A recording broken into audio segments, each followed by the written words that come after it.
দি light off mathematics চ্যানেলের পক্ষ থেকে সকলকে স্বাগত। আশা করি তোমরা ভালো আছো, আমিও ভালো আছি। আজ আমি তোমাদের সামনে উপস্থিত হয়েছি এসএসসি পরীক্ষার্থীদের একটি উপপাদ্য গাণিতিক সমস্যা নিয়ে, অর্থাৎ একটা সৃজনশীলের গাণিতিক সমস্যা নিয়ে। মূলত এই যে উপপাদ্যের যে গাণিতিক সমস্যা দেয়া থাকে, এটা যখনই তোমরা দেখো তখনই তোমরা একটু বিগড়ে যাও, তোমাদের মাথা উল্টা পাল্টা হয়ে যায়, অর্থাৎ তোমরা খুবই জটিল মনে করো, কিন্তু আসলে এটা জটিল নয়। তোমরা যদি ভিডিওটি না টেনে সম্পূর্ণ দেখার চেষ্টা করো তাহলে বুঝতে পারবা যে এটা কত সহজ। আসলে উপপাদ্য মুখস্থ কোনো কিছুই নয়, সম্পূর্ণটা বোঝার বিষয়।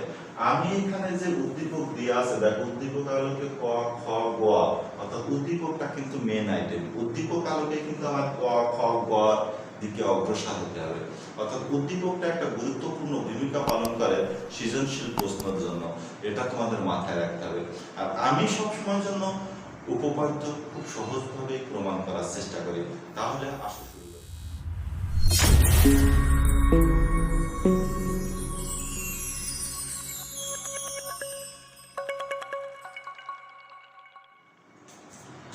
এখানে বলছে এবিসি ত্রিভুজের, ত্রিভুজ ক্ষেত্র এবিসি ত্রিভুজের এডি লম্ব বিসি হলে এখানে দেখাও যে, এই কথাটা লেখা আছে। আমি যদি লিখি প্রমাণ করো যে, তাহলে কোনো সমস্যা নাই, এটা নিয়ে বিভ্রান্ত হওয়ার কোনো যুক্তি নেই। যে দেখাও যে আছে বলে দেখাতে লিখতে হবে কি প্রমাণ করতে হবে, একটা লিখলেই হলো। তাহলে প্রমাণ করতে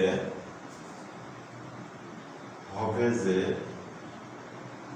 BD equal to half AC. এটা হচ্ছে আমাদের বিশেষ নির্বাচন। অনেকে নির্বাচনের জায়গায় নির্বাচন লেখো, কিন্তু নির্বাচন লিখবা। এবার প্রমাণ ধাপ 1,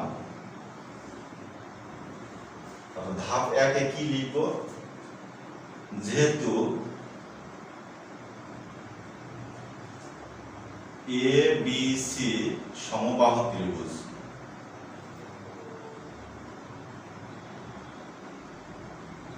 তাই A B equal to B C equal to C A, এবং এডি লম্ব হয়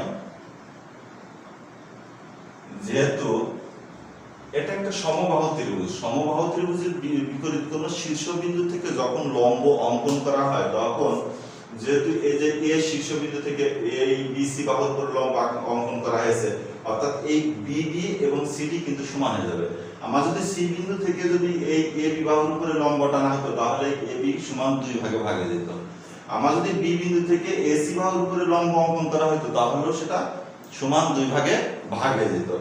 এখন দেখো এডি যেহেতু লম্ব হয়, আমরা কি লিখব, যে বিডি সমান সিডি, বা বিডি সমান হাফ বিসি। তা এখন এই যে বিডি সমান সিডি বা বিডি সমান হাফ বিসি, অর্থাৎ বিডিটা আছে বিসি বাহুর অর্ধেক, এটা আমরা লিখতে পারি। এবার ধাপ 2 লিখব। ধাপ 2 তে আমরা কি লিখব, আমাদের কিন্তু দেখাতে হবে যে এডি লম্ব যেহেতু, সেহেতু কিন্তু এইটা এডিবি এবং এডিসি সমান দুইটা আলাদা সমান ক্ষেত্রফল বিশিষ্ট আলাদা সমকোণী ত্রিভুজ হয়েছে। এই কারণে আমরা এখানে লিখব যে এখানে এডি লম্ব বিসি, তাই ত্রিভুজ এ বিডি ও ত্রিভুজ এডিসি উভয়ই সমকোণী ত্রিভুজ,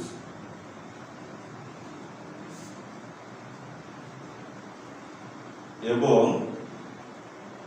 এ বি সমান এসি।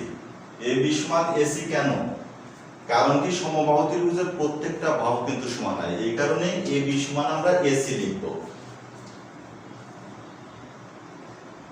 আবার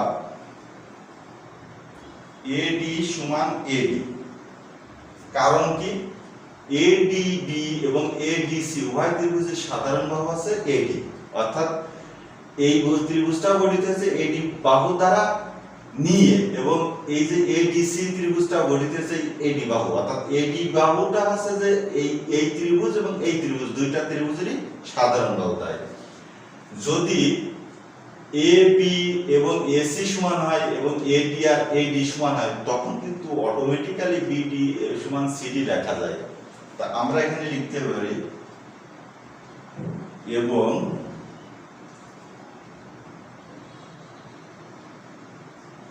বিডি সমান সিডি। তাহলে এখানে লিখবো, অতএব এখানে যদি সাধারণ বাহু লেখো পাশে সাইড নোট হিসেবে, অর্থাৎ যথার্থতা, আমরা যেমন বীজগণিত অঙ্ক, ত্রিকোণমিতি অঙ্ক বা যে কোনো অঙ্ক করার সময়, পরিমিতি অঙ্ক করার সময় সাইড নোট লিখি, জ্যামিতি উপপাদ্য বা সম্পাদ্য তদ্রূপ ভাবে যথার্থতা লিখতে হয়। এখন ওখানে যেরকম সাইড নোট না লিখলে সমস্যা হয় না, এখানেও অনুরূপ ভাবে যথার্থতা লিখতে হবে, তার কোনো কিন্তু বাধ্যবাধকতা নেই। যে কারণে আমরা এখানে একবারে লিখে দিই যে আমরা সাইড নোট লিখে নিই, অর্থাৎ ত্রিভুজ এ ডি বি ও ত্রিভুজ এ ডি সি সর্বসম।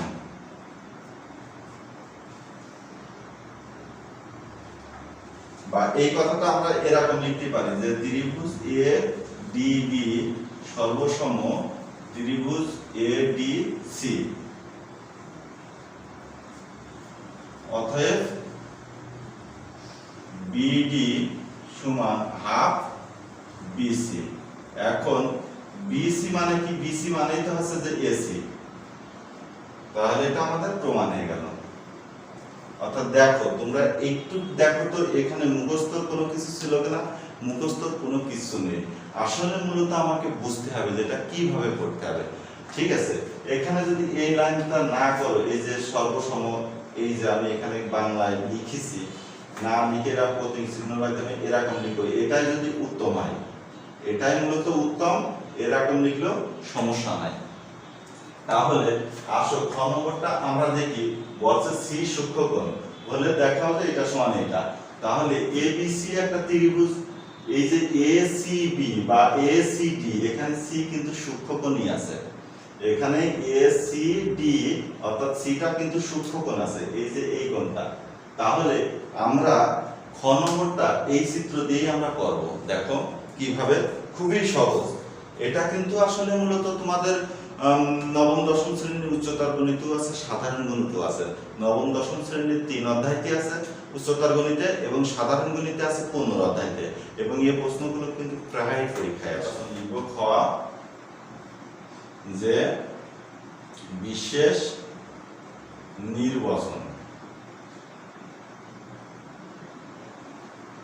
ত্রিভুজ ক্ষেত্র এবিসি এর কোণ সি সমান সূক্ষ্মকোণ এবং এডি লম্ব বিসি হলে প্রমাণ করতে হবে যে A B square equal to A C square plus B C square minus 2bc C D. প্রমাণ আসে এবার, প্রমাণ ত্রিভুজ এবিসি ধাপ 1, ত্রিভুজ এবিসি এর এডি লম্ব বিসি, তাই বিডি সমান সিডি। এই কথাটা কিন্তু আমরা লিখতে পারি, যেহেতু এডি লম্ব বিসি তাই বিডি সমান সিডি আমরা লিখতে পারি। এখন কথা হচ্ছে কি, যে ধাপ 2 তে আমরা লিখব, বা আমরা এই ধাপেই মূলত লিখতে পারি। তাহলে ত্রিভুজ এ ডিবি ও ত্রিভুজ এডিসি উভয়ই সমকোণী ত্রিভুজ।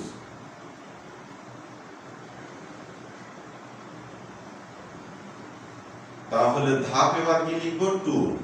দেখো ধাপ 2 তে লিখবো, এখানে কিন্তু মূলত প্রথমে ab স্কয়ার আছে তাই না বাম পাশে। তাহলে আমরা প্রথমে adb এই সমকোণী ত্রিভুজ নিয়ে কাজ করব। ত্রিভুজ adb সমকোণী ত্রিভুজ হতে পায়। তাহলে ADB যেহেতু সমকোণী ত্রিভুজের ক্ষেত্রে একটা সূত্র সবসময় আজীবন মনে রাখতে হয়, যে অতিভুজ স্কয়ার সমান লম্ব স্কয়ার প্লাস ভূমি স্কয়ার। এটা আজীবন মনে রাখতে হবে, অতিভুজ স্কয়ার ইকুয়াল টু লম্ব স্কয়ার প্লাস ভূমি স্কয়ার। এখন দেখো এই ত্রিভুজের অতিভুজ আছে AB square equal two AD square plus BD square. এইটা আমরা 1 নম্বর সমীকরণ দিতে পারি। যদি 1 নম্বর সমীকরণ না দাও সমস্যা নেই। ধাপ 3 ত্রিভুজ ADC সমকোণী ত্রিভুজ হতে পায়। কি পায়? যে AC square equal two AD square plus CD square. এখন দেখো এখানে আমাদের AC square minus CD square equal two AD square লেখা যায় তাই না। আমরা CD স্কয়ারটা বাম পাশে নিয়েছি মাইনাস আছে। তাহলে ধাপ 3 এর মান ধাপ 2 তে বসাই। ধাপ 3 এর মান আমরা ধাপ 2 তে বসাই, এই কথাটা লিখি। ধাপ 4 নম্বরে এবার আমরা লিখব যে ধাপ 3 এর মান ধাপ 2 তে বসাই। তাহলে এখানে কি ছিল? AB square equal two AD square plus BD square সমান AD স্কয়ারের জায়গায় আমি কি লিখব?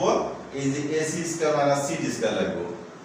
AC square plus minus CD square লিখব। BD মানে কি? BD মানে হচ্ছে যে BC থেকে CD টুক যদি বাদ দেই তাহলে আমার BD থাকে। একটু খেয়াল করো, এই যে পুরোটা B আর এটা C, এটা হচ্ছে D।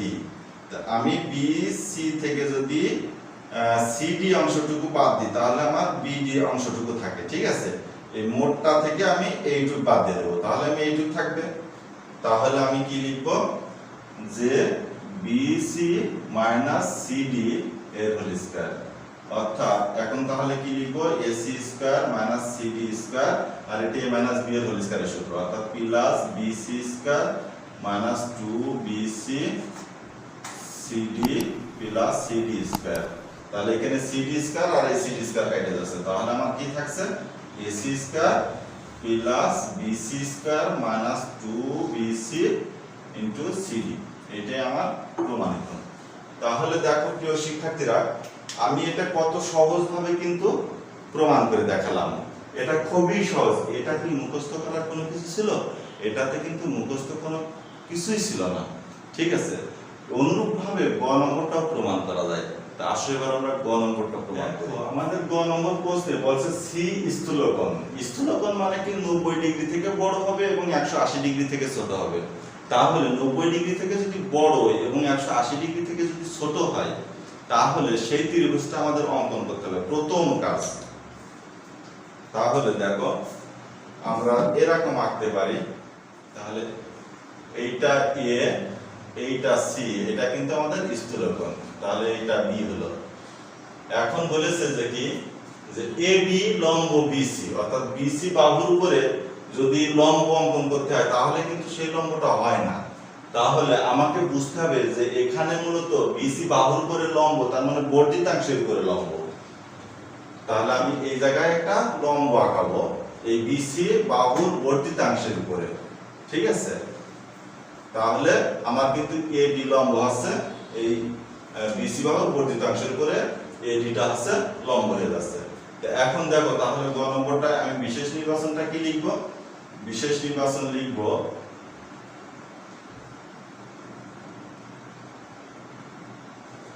যে এ ত্রিভুজ এবিসি এর কোণ সি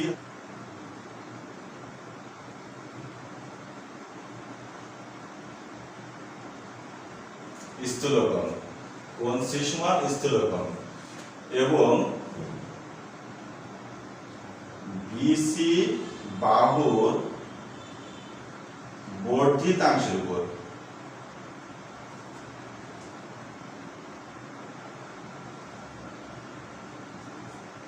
এডি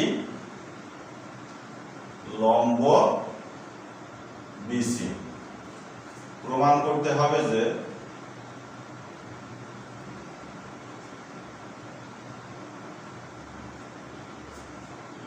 AB square equal two AC square plus BC square plus 2BC into CD। তাহলে প্রমাণে আসে এবার দেখো এখানে এই AD লম্ব হওয়ার কারণে ADC এবং ADB উভয় সমকোণী ত্রিভুজ। তাহলে আমি ধাপ 1 লিখি AD লম্ব BC হওয়ায় ত্রিভুজ ক্ষেত্র ADC ও ত্রিভুজ ক্ষেত্র ADB উভয় সমকোণী ত্রিভুজ।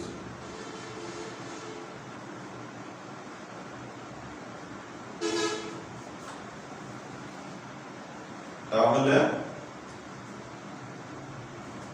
ধাপ 2, ধাপ 2তে কি লিখব? প্রথমে ADC এই সমকোণী ত্রিভুজ নিয়ে কাজ করব। তাহলে ধাপ 2তে লিখব ত্রিভুজ ADC সমকোণী ত্রিভুজ হতে পায়। তাহলে ADC সমকোণী ত্রিভুজের অতিভুজটা কি? AC স্কয়ার লম্ব AD স্কয়ার ভূমি CD স্কয়ার। তাহলে এখানে আরেক লাইন করতে হবে, আমি AD স্কয়ার রেখে এই CD স্কয়ারটা বাম পাশে নিয়ে আসি।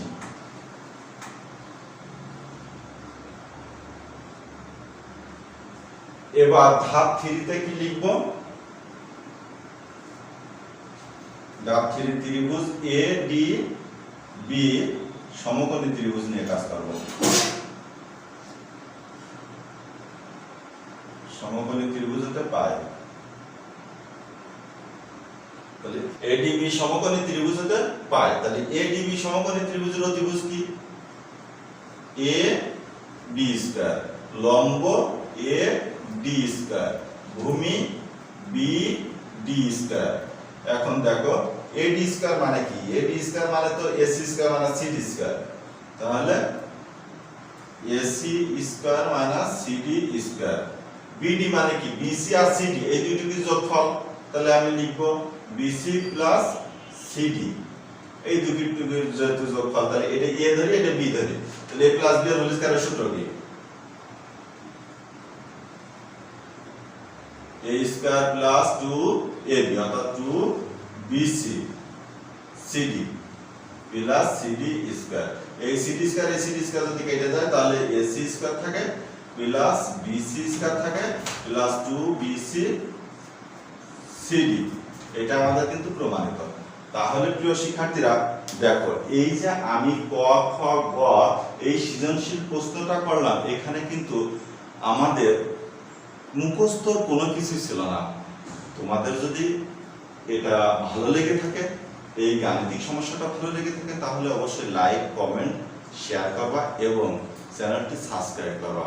তোমাদের পাশে আমি সর্বদা আছি এবং আমরা নিয়মিত সন্ধ্যা 7টায় ক্লাস আপলোড করে থাকি। অবশ্যই আমাদের সাথে থেকো। তোমাদের সুস্বাস্থ্য এবং মঙ্গল কামনায় আমি আমার আশা স্যার। আল্লাহ।